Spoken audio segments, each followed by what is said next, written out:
Good morning सर्वांना. मी सविता. माझ्या daily ब्लॉगमध्ये तुम्हा सर्वांचं खूप खूप स्वागत आहे. आणि येता आलेला हो आम्ही गावी, आणि आता गावाकडच्या घरासमोर अंगण सारवून घेऊन आम्ही आता त्यामध्ये ओवळण्या घालून घेतलेल्या आहेत. आता दिवाळीची पहाट संपलेली आहे. आता सकाळची कामं आता सुरू झालेली आहेत. बघा आता सकाळ बघा, आता जरा धुकं पडलेलं आहे, जास्त ऊन दिसत नाही. आणि आता खूप छान अशी सुंदर सकाळ झालेली आहे. आता आमचं औक्षण अजून राहिलेलं आहे. अजून सर्वजण एकत्र आले की आता औक्षण पण आता आम्ही करून घेणार आहे. सकाळ सकाळ खूप छान अशी सुंदर फुलं उमललेली आहेत अंगणामध्ये. प्रत्येक वेली असं काहीतरी नवीन दिवाळीचा आनंद देत आहे. बघा खूप छान असे फुलांचे लहर असे उठलेले आहेत. असे जसं टिपूर चांदणं पडावं तसे हे पांढरे शुभ्र असे स्वस्तिकची फुलं उमललेली आहेत. छान असे फुलं उमललेले आहेत. त्यामुळं दिवाळीचा आनंदसुद्धा या फुलांनी द्विगुणित केलेला आहे. आता बघा ही छान अशी ह्या पॉलीहाऊसच्या साईडची ग्रीनरीसुद्धा खूप छान दिसत आहे. आता ह्या फुलांचा जसा आनंद गगनात मावेनासा झालेला आहे, तसाच आमचासुद्धा दिवाळीचा आनंद खूप असा बहरलेला आहे. आता बघा ह्या पानाफुलातूनच आपल्याला निसर्गसुद्धा सांगून देतो की किती आनंदात आपण राहिलं पाहिजे. बघा ह्या 2 गुलाबाकडे बघा किती छान आणि सुंदर उमललेले आहेत. असंच आपलासुद्धा दिवाळीचा सण आनंद घेऊन आलेला असतो. त्या निमित्तानं आपण सर्वजण एकत्र येतो आणि एक म्हणजे आनंद वाटून घेण्यासाठीच ही खरं दिवाळी असते. एकमेकाचा आदर करणे आणि आनंदात साजरा करणे, एकमेकाच्या सहवासात 2-4 दिवस घालवणे. आता बघा चला आमचं औक्षण सुरुवात झालेली आहे. आता हा माझा मोठा भाऊ आहे. आता ह्याचं मी औक्षण करत आहे. आता ह्याचं औक्षण करून घेणार आहे मी सुरुवातीला, आणि ह्याच्यानंतर दुसरा भाऊ आहे माझा, त्याचंसुद्धा औक्षण करणार आहे. आणि आता झाली आमची दिवाळीची सुरुवात. बघा दिवाळीचा प्रकाश फक्त घर उजळवत नाही, तो माणसाच्या मनामध्ये आपुलकीचा दिवा पेटवतो म्हणतात. असंच हा दिवाळीचा आनंदाचा सण असतो सर्वांच्या घरी. हा आपल्या इंडियन अख्खं जगभरसुद्धा आपली इंडियन लोक असतील तिथंसुद्धा हा सण साजरा केला जातो आपला. आता झालं बघा हे. आता हा दुसरा भाऊ आहे माझा. आता ह्याचं पण मी औक्षण करून घेत आहे.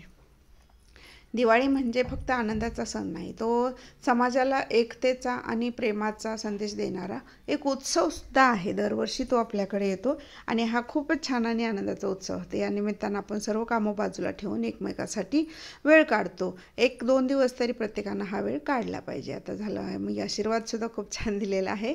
आणि आता झालं आमचं दुसऱ्या भावाचं औक्षण झाले. दिवाळीच्या सणाला शिकवतो आपल्याला प्रकाश वाटला पाहिजे आपण, म्हणजे असा कुठंतरी कोंडून ठेवण्यापेक्षा प्रकाश सर्वांना उजेडाची वाट दाखवतो. हा आपला सण असतो. बघा दिवाळीचा सण हा दिवाळी हा काळा असा अंधार दूर करण्याचा आहे. हा घरातला नाही तर मनातील आणि समाजातील सुद्धा अंधार दूर करणारा हा सण आहे. असे मला जे सुचलेले 4-5 वाक्य मी ह्याच्यामध्ये दिलेली आहेत, ते तुम्ही अवश्य वाचा. प्रत्येक दिवा हा जसा दुसऱ्याला उजळवतो तसंच आपणही समाजाला सकारात्मकता आणि माणुसकीची माणुसकीसुद्धा पसरवूया. ह्यामधून मला एक थोडासा संदेश द्यायचा होता, तो मी दिलेला आहे याच्यातून. आता बघा हे लहान मुलांचं पण आमचं औक्षण सुरू झालेलं आहे. आता हे अनुराधा आमची सर्वांना पोरांना औक्षण करत आहे. आमची ही दुसरी परंपरा आता चालू आहे की मी एकटी आहे आमच्या घरात, आता अनुराधा पण एकटीच आहे. बघा त्यामुळं हे बहिणीचं कर्तव्य आहे की भावांना औक्षण करणं. प्रत्येक दिवाळीला रक्षाबंधनला बहीण भावाचं महत्त्व वेगळं सांगायची तुम्हाला कोणाला गरज नाही आहे. त्यामुळं आता बघा हे आता छोट्या पिल्लूचा आमच्या नंबर आलेला आहे. असं प्रत्येकाला नंबर वाईज बसून आता औक्षण सुरू आहे. आपण लहानपणीच मुलांना हे शिकवलं तर मोठ्यापणी यांना हे वेगळं सांगायची गरज पडत नाही आहे. हे प्रत्येकाच्या घरात संस्कार हे सणावारानुसार आपल्याला ते संस्कार मिळत असतात. आता असं कुठलंच संस्काराचं पुस्तक नाही आहे की त्याच्यामध्ये हे सर्व टिप्स लिहिलेले असतात. कोणाला घरातल्यांना कसं बोलावं, कसं राहावं आणि एकमेकाशी प्रेमानं आदरानं कसं राहावं हे आपल्याला आपले सणवार शिकवतात. जर आपण सणवार घरात केले तर ते आपल्या पुढच्या पिढीला मुलांना समजले जातात. आपण कसं राहायचं, काय पद्धती असतात आपल्या मोठ्यांकडूनच ह्या लहानांना ह्या पद्धती दिल्या जातात. त्यासाठी हे सणवार आपण असे प्रेमानं, आपुलकीनं आणि एकमेकांनी त्यावेळेस एकत्र येऊन हे साजरे करायचे असतात. असा हा आनंदाचा आणि खूप असा प्रेमाचा सण आपण साजरा करतो दिवाळी. त्यासाठी त्यानिमित्त गोडधोड खायला करतो आणि सर्वांनाच आनंदानं आपण फराळ पण वाटत असतो. असा हा आपला प्रेमाचा सण आता खूप छान असा साजरा झालेला आहे आता आमचा. आणि खूप छान अशी दिवाळीची सुरुवात आमची झालेली आहे. सर्वांनी अगदी शेतातली घरातली कामं आवरून दिवाळीसाठी 2-4 दिवस तरी राखून ठेवले असतात. जे नोकरी करतात त्यांना तर अवश्य सुट्ट्या मिळतात, शाळा कॉलेजला मिळतात. तशा ह्या शेतकऱ्याला कधी सुट्टी नसते, पण तरी त्यातून काढायची असते. आणि तसा हा आनंदाचा सण शेतकऱ्यांनीसुद्धा खूप छान असं साजरा करायचाच असतो आपला. आता बघा, हे परसबागेतील आमचे थोडे केळी पिकलेले होते, त्या केळी काढून घेतो आहे आम्ही. आणि त्याच केळी आता दिवाळीत सुट्टीला पोरं सगळे आलेले आहेत घरी, त्यामुळं लगेच संपून पण जाणार आहेत आमच्या केळी. असा हा आनंदाच्या सणातला आमचा हा परसबागेतला फेरफटका तुम्हाला कसा वाटला ते नक्की सांगा. आणि अशा पद्धतीने आम्ही सर्वांनी एकत्र येऊन आता ही दिवाळी साजरी करण्याचा निर्णय घेतलेला होता. त्यामुळं तो आता खूप छान अशी दिवाळी आमची साजरी झालेली आहे. जसा दिव्याच्या प्रकाशानं अंधार दूर होतो ना, तसा हा रात्र संपली की दिवस येतो. दिवस हा प्रत्येक दिवस वेगवेगळा असतो. काही सणांचा असतो तर काही रेग्युलर आपल्या रोजच्या दिनचर्येचा असतो. तसा हा आपल्या सणांचा दिवस खूप छान आणि आनंदाचा सुरू आहे. आता ही खूप छान अशी दिवाळी आम्ही साजरी केलेली आहे. अंगणामध्ये अगदी अंगण सारवून त्यामध्ये आता सर्वांची घरं फरशी सिमेंट मातीची घरं राहिलेली नाहीत, सिमेंटाची झालीत. पण तरी पण अंगण तर आहे.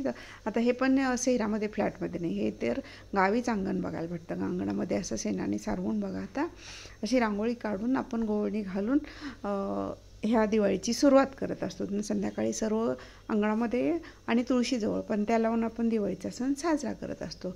आकाशकंदील आपल्याला सांगत असतो की प्रत्येक वर्षी आपला हा दिव्यांची परंपरा काय आहे हे या आकाशकंदिलातून आपल्याला दिसत असतं. आणि अशी ही 5 दिवसाची गोवणीची पद्धत असते गावाकडे. तुमच्याकडे किती असते तेही मला कमेंट करून सांगा. आणि आमचे व्हिडिओ कसे वाटले तेही कमेंट करून नक्की सांगा. आणि व्हिडिओ पूर्ण पहा. व्हिडिओ पूर्ण पाहिल्यानंतर तुम्हाला आमच्याकडच्या पद्धतीने आम्ही कसे सण साजरे करतो तेही कळेल. थोडक्यात आम्ही हेच सांगितलेलं आहे की बघा, निसर्ग आणि आपलं नातं खूप जवळचं आहे. आणि ते खरं आपल्याला अनुभवायचं असेल तर ते फक्त आपल्याला गावातील ह्या नेचरनं आणि अंगणातील परसबागेतूनच आपल्याला हे समजणार आहे. हे शेतकऱ्यांसाठी वेगळं सांगायची गरज नाही, पण जे खरंच ज्यांना शेतीत काहीच माहिती नाही आहे किंवा गावाकडे शेती आहे पण ते व्यवस्थित कुठं परसबागेत 2 फुलाची झाडंसुद्धा लावत नाही, त्यांनीसुद्धा लावली पाहिजे. आणि त्याच्यातून आपल्याला काहीतरी एक पॉझिटिव्ह वाईब्स आणि प्रेरणा घेतल्या पाहिजे. खरंच झाडामधून आपल्याला किती निसर्ग काय काय देतो बघा. फुलं देतो, पानं देतो, सर्व आपल्याला आयुर्वेदाची औषधीसुद्धा हा आपला निसर्ग देत आहे आपल्याला. आणि प्रत्येक ऋतूनुसार फुलं पानं वेगवेगळी येत राहतात, त्याचंसुद्धा निरीक्षण करा तुम्ही.